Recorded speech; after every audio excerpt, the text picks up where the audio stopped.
6টা বেজে 37 মিনিট ঘড়ির সময় বলছি। 12টায় বেরিয়েছিলাম, এই 6টা 37 এসে পৌঁছালাম চিতওয়ান। তা এখানে কালকে জঙ্গল সাফারি করে কালকেই ফিরবার ট্রেন আছে। আর রাস্তা খুব খারাপ, খুব যে বেশি দূর তা না, 170 থেকে 200 কিলোমিটারের মধ্যে হবে, আমি দেখে বলবো।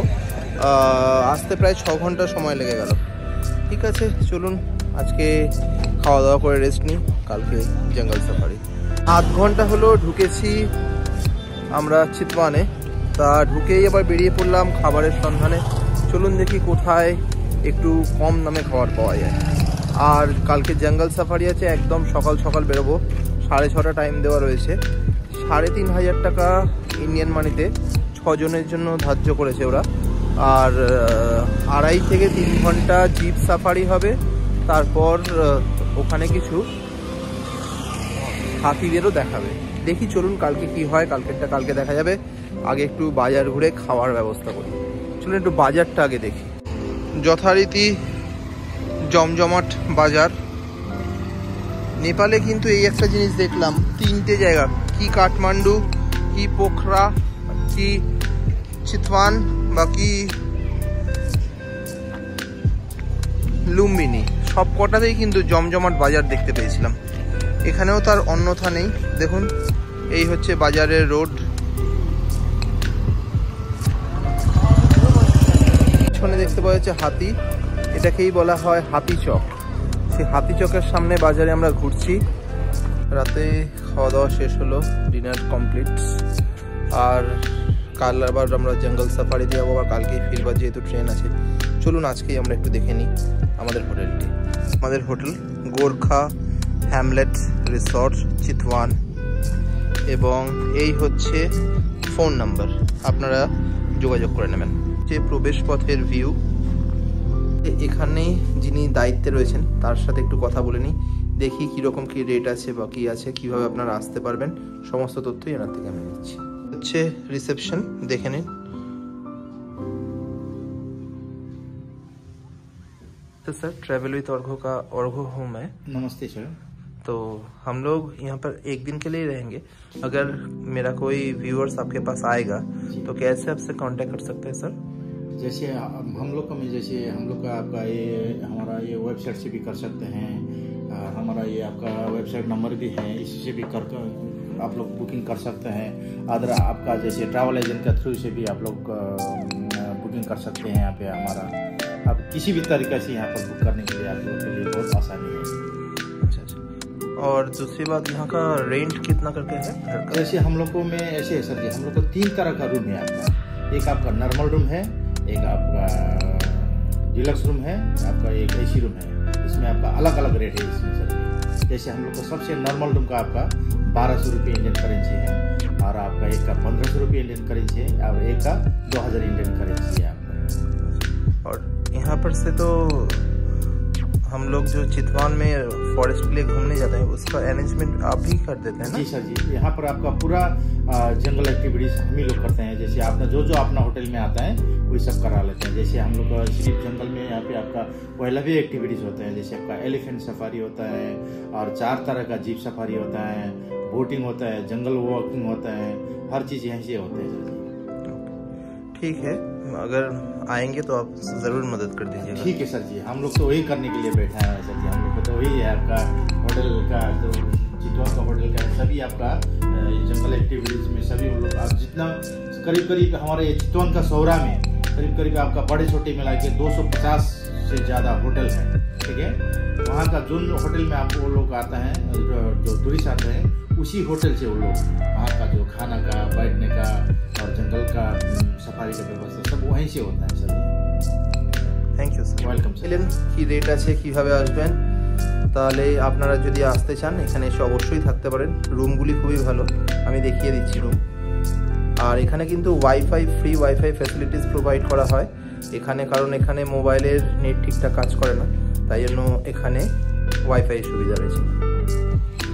201 এবং 202 নম্বর রুমে আমরা ছিলাম। চলুন রুমটি একটু দেখে নিই। রয়েছে এসি, সিঙ্গেল বেড, আর এদিকে ডাবল বেড, 3 জন শোয়ার জন্য। চার্জিং পয়েন্ট, সাথে ইলেকট্রিক কেটলও এরা দিয়েছে।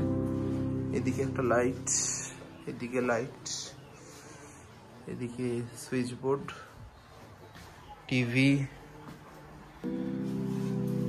আয়না। এই পেন্টিংগুলো দেখুন, এরকম পেন্টিং ঘরের 4টি রয়েছে। এবার একটু বাথরুমটি দেখে নিই। কমোড সিস্টেম, বেসিন, আয়না, লাইটস, শাওয়ার, জামা কাপড় রাখবার জায়গা।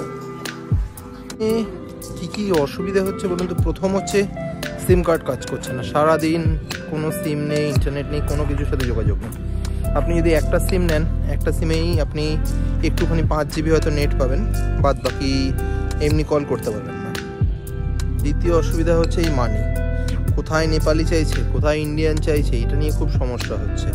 তা যাই হোক, আমরা ইন্ডিয়ানটা খুব একটা ইউজ করিনি, নেপালিতে যেহেতু কনভার্ট করে নিয়েছিলাম তাই নেপালি মানিই দিয়েছি।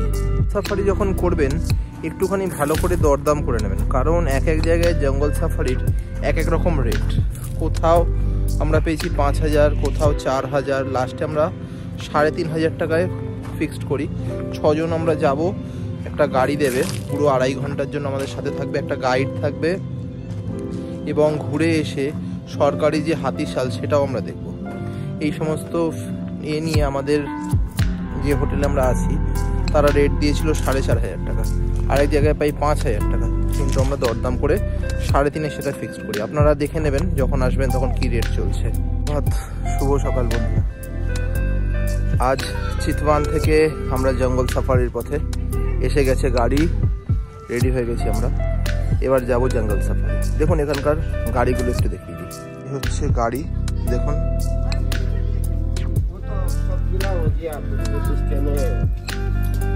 এরকম ফাঁকা থাকে গেট, সিট অ্যারেঞ্জমেন্ট।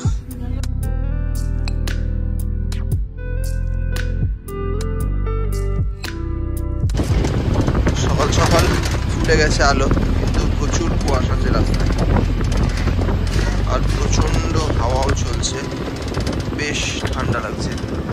দেখুন কুয়াশা।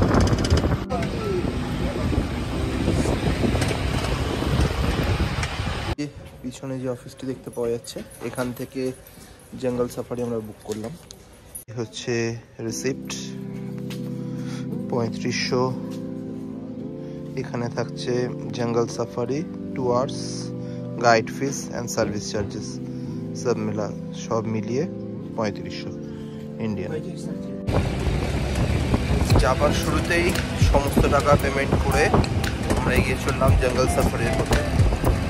3500 ইন্ডিয়ান, 5600 টাকা নেপাল, এই মূল্যেই আমাদের সাথে চুক্তি হয়েছিল, এবং সেই মতন সমস্ত টাকা আগে পেমেন্ট করে আমরা এগিয়ে চললাম জঙ্গলের পথে।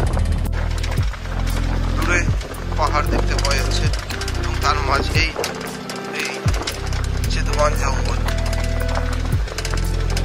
অন্য মায়াবী পরিবেশ তৈরি করে রেখেছে এই জঙ্গল।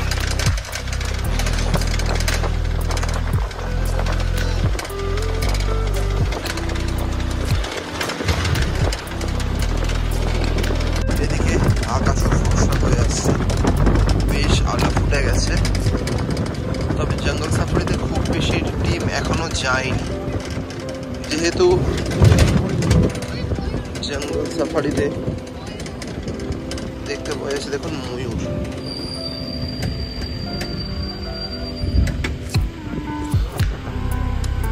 ভিতরে যাচ্ছে ময়ূর।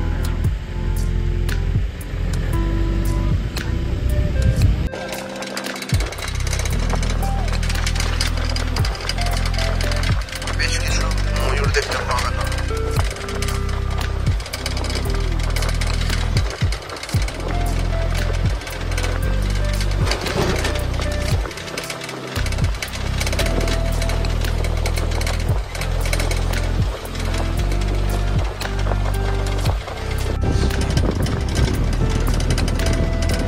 জঙ্গল কুটকি, এর ভেতরে দেখুন জঙ্গল কুটকি হোটেল রয়েছে।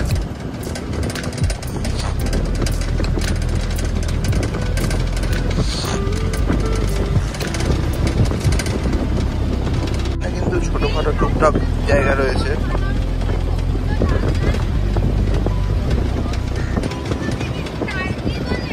আর জায়গা প্রচুর রয়েছে, এর মধ্যেও আপনারা এসে থাকতে পারেন। এই যে জায়গাটি, এটি হচ্ছে এলিফ্যান্ট কেয়ার। সেই এলিফ্যান্ট কেয়ার পয়েন্টে আপনাদের স্বাগত জানানো হলো। এখানে থাকবো, একটা রিসর্টও রয়েছে, আপনারা থাকতে পারেন চাইলে এখানে এসেও।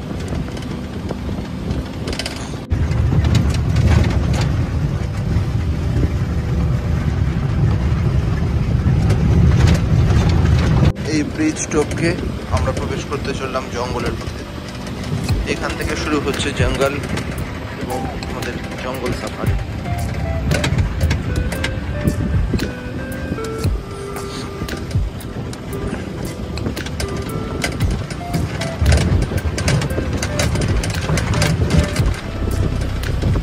চিতওয়ান জঙ্গল থেকে ট্রাভেলিং হল।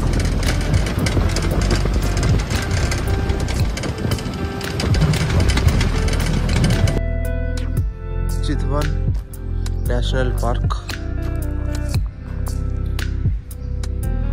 এই হচ্ছে জঙ্গলের প্রবেশ পথ। দেখুন এখানে সুন্দর করে একে বুঝিয়ে দেওয়া রয়েছে। উঠে গেছে সূর্যি মামা।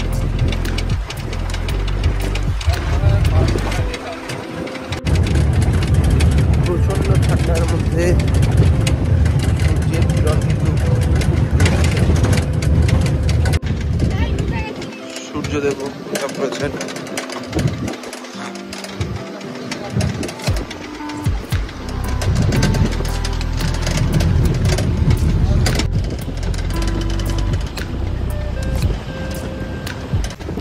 জঙ্গলের বিভিন্ন এলাকা ঘুরে ঘুরে দেখা, যদি কোনো বন্য প্রাণীর সাথে সাক্ষাৎ হয় সেই উদ্দেশ্যে।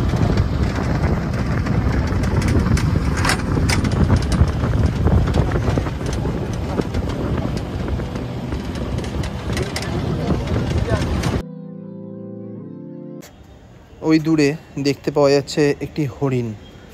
দেখুন সেই হচ্ছে ওই হরিণ। দেখুন চিতওয়ান ফরেস্টের মধ্যে জলাশয়, নদী বয়ে চলেছে। এখানে জন্তু জানোয়াররা কিন্তু জল খেতে আসে।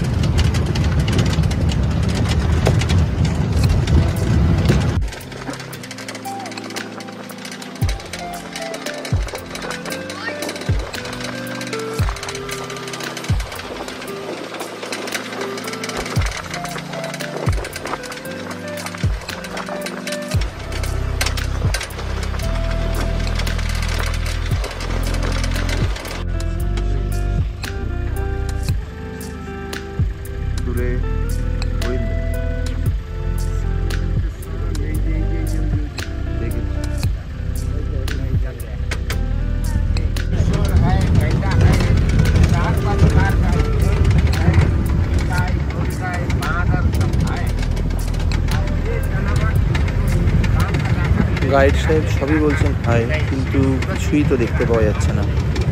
যাই হোক, এগিয়ে চললাম চিতওয়ান জঙ্গলে।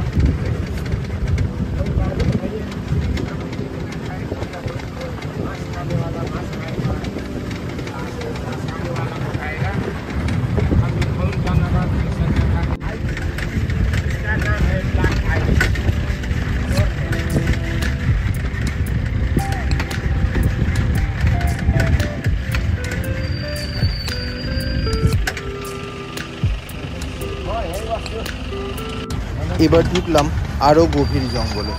দেখুন শুধুই রাস্তাটুকু দেখতে পাওয়া যাচ্ছে, আর সামনে কারা রয়েছে দেখুন।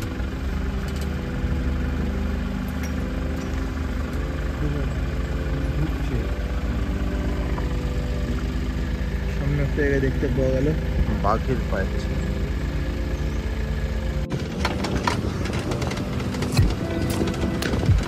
গভীর জঙ্গলে প্রবেশ করলাম আমরা।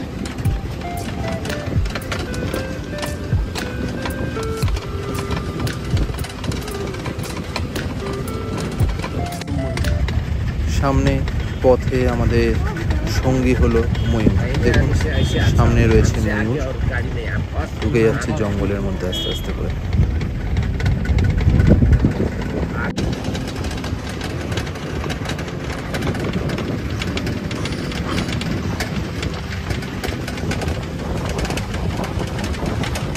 জঙ্গলে 300-রও বেশি রয়্যাল বেঙ্গল টাইগার, চিতা, হরিণ, ঘড়িয়াল সবই রয়েছে। এবং পাশে যে রিভার বয়ে চলেছে সেখানে কুমির, মাগার সমস্ত কিছুই রয়েছে। সামনে ময়ূর দেখতে পাওয়া যাচ্ছে।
সামনে রাস্তার ওপর কিছু হরিণ দেখতে পাওয়া যাচ্ছে।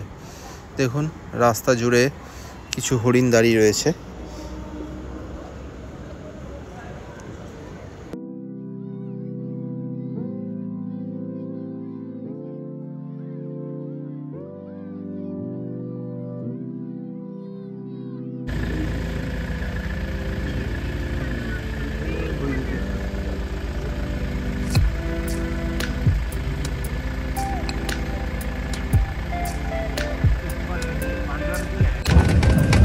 দাঁড়িয়ে খোঁজা শুরু হয়ে গেল জানোয়ার।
ন্যাশনাল পার্ক নিকুঞ্জ চক।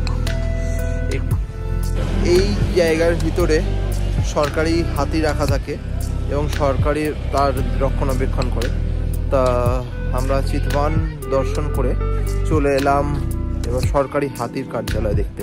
এখানে হাতি দেখতে পাবো, চলুন হাতিতে দেখে আসি। চিতওয়ান দর্শন করবার সময় দেখতে পেয়েছি বেশ কিছু ধরনের হরিণ, ময়ূর, ময়ূরী, বাঁদর, এমনকি বেশ কিছু অন্যান্য জন্তুদেরও দেখতে পেয়েছি। কিছু পরিযায়ী পাখি দেখতে পেয়েছি, ডাক দেখতে পেয়েছি, সমস্ত কিছুই রয়েছে। কিন্তু না, রয়্যাল বেঙ্গল টাইগার বলছি তার সাথে দেখা। এমনিতে প্রচণ্ড ঠান্ডা, তার উপরে খোলা জিপের মধ্যে কিছু প্রচুর হাওয়া লেগেছে, তা অবস্থা ভীষণ খারাপ। তা এবারে হাতি দর্শন করবো। এইখানে একটা বিশেষত্ব দেখলাম, এখানে কিন্তু মানুষও খোলা যাচ্ছে, ওপেন জিপ এবং জীবজন্তুরাও খোলা।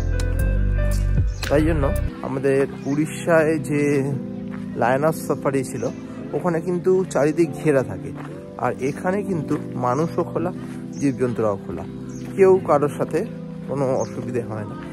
এবং এখানে জীবজন্তুদের সেই স্বাধীনতা দেওয়া রয়েছে যে তারা নিজের মতন করে থাকতে পারবে, ঘুরতে পারবে, জল খেতে যেতে পারবে, সমস্ত সুবিধাই তারা দিচ্ছে। এখানে কিন্তু রয়েছে ওয়াইল্ড লাইফ হসপিটাল চিতওয়ানের, এবং তারই বিপরীতে দেখুন হাতিটা দাঁড়িয়ে রয়েছে। এরা সরকার দ্বারা রক্ষণাবেক্ষণ করা হয়। এই হচ্ছে প্রথম হাতি।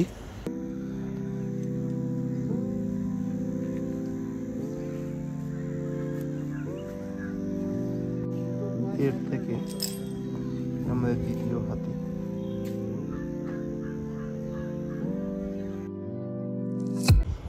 হাতিদের জন্য তৈরি করা হচ্ছে খাবার। দেখুন, এই হচ্ছে হাতিদের জন্য নির্মিত খাবার।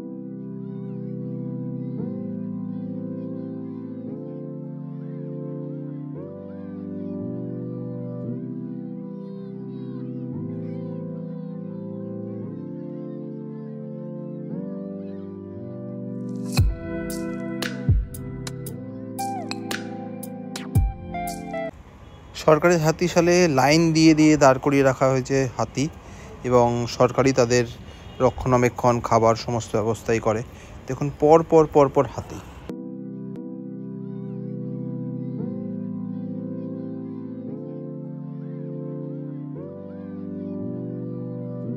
এই হাতির নাম হচ্ছে রাম। এর একটা বিশেষত্ব হলো এ কিন্তু একসাথে যমজ বাচ্চার জন্ম দিয়েছে। এর আগে এই প্রথম, এর আগে কেউ কিন্তু কোনো হাতি এরকম যমজ বাচ্চা দেয়নি, তাই এর নাম রাখা হয়েছে রাম। নেমে পড়লাম জিপ থেকে নেমে রিভার সাইডে একটা জায়গায় এলাম। এখানে কিন্তু এখান থেকে কুমির দেখতে পাওয়া যাচ্ছে। দেখুন এইখানে একটি নদী প্রবাহিত হচ্ছে, দেখাচ্ছি আমি।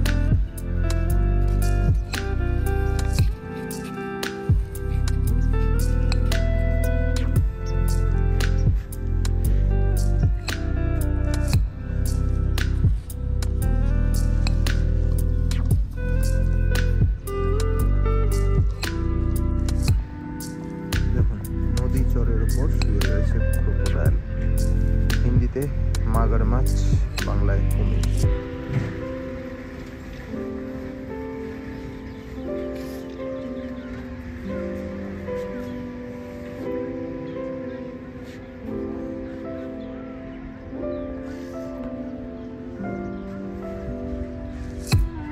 হচ্ছে ভিউ, এবং ওই যে দূরে দেখছেন ওটাও কিন্তু জঙ্গল চিতওয়ানেরই। ওখানেও আপনারা যেতে পারেন। ওখানের রেট অনেকটা বেশি, 4 ঘন্টা টাইম লাগে ওখানে যেতে। এবং যেহেতু আমাদের আজকে ফিরবার ছিল, তাই জন্য আমরা ওইটা আর যাইনি, তাই জন্য আমরা অন্য জঙ্গলে গেলাম, যেটা 2 ঘন্টার সফর। এখানেই কিন্তু আমরা দেখা পেলাম কুমিরের। এই যে আমার পিছনে রয়েছে কুমির। আর চিতওয়ান জঙ্গল সাফারি এখানেই শেষ হচ্ছে। জঙ্গল সাফারি শেষ করে এই অসাধারণ বাড়িটির সামনে এসে আমরা দাঁড়ালাম। বিকেল বিকেল আপনারা চলে আসতে পারেন এই চিতওয়ানে। তাহলে এখানে একটা থারু কালচারের প্রোগ্রাম হয়, নৃত্যানুষ্ঠান হয়, তা সেটা আপনারা দেখতে পারেন। দেখিয়ে দিচ্ছি আমি কোথায় হয়। ওই যে দেখুন দেখা যাচ্ছে হাতি, ওটা হচ্ছে হাতি চক। আর এইখানে সেই রাস্তায় এখানেই হচ্ছে থারু কালচার প্রোগ্রাম। এখানে হয়, টিকিট কেটে ভিতরে প্রবেশ করে আপনারা দেখতে পারেন। চিতওয়ানের ফরেস্ট এবং সমস্ত কিছু দেখা শেষ। আর মোটামুটি নেপালে যা যা দেখবার ছিল কমপ্লিট হয়ে গেছে। এছাড়া আমাদের 2টো জায়গা দেখা হয়নি। একটা হচ্ছে জনকপুর, যেখানে রাম এবং সীতার বিয়ে হয়েছিল। আর দ্বিতীয় হচ্ছে মুক্তিনাথ অসাধারণ সুন্দর একটি জায়গা। ওখানে শুধু যেতে ওখানেই মোটামুটি 2-3 দিন সময় লাগে। আমাদের সময়টা ছিল না হাতে। আর ওখানে আলাদা পারমিট বানাতে হয়, এবং মোটামুটি আপনারা যদি মুক্তিনাথ আসতে চান 20 থেকে 22 হাজার টাকা এক্সট্রা কিন্তু পড়বে এই মুক্তিনাথের জন্য। জনকপুর আপনারা ট্যুরে রাখলে হয়ে যাবে। যেরকম আমরা লুম্বিনী রেখেছিলাম, লুম্বিনী ঘুরে গেলাম, সেরকম আর 1-1.5 দিন যদি হাতে থাকতো জনকপুরটাও ঘুরে যেতাম। যাই হোক, এই ছিল নেপালের ডায়েরি। প্রায় অন্তিম পর্যায়ে চলে এসছে। আজ রাত্রি 9টার সময় আমাদের সেই হাওড়া রাক্সাল এক্সপ্রেসেই ফেরা। ট্রিপের বিষয়ে একটা কথা বলি যে এখানে প্রত্যেকটা হোটেলেই কিন্তু ইলেকট্রিক কেটল দিয়েছে, যাতে আমাদের খুব সুবিধা হয়েছে।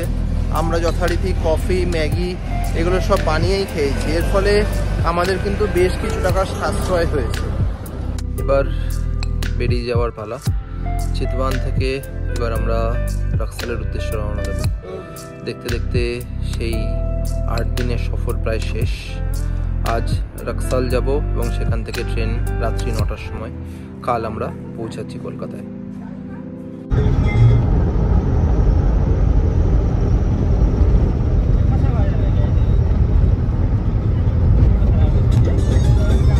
এগিয়ে চললাম বীরগঞ্জ রক্সালের পথে।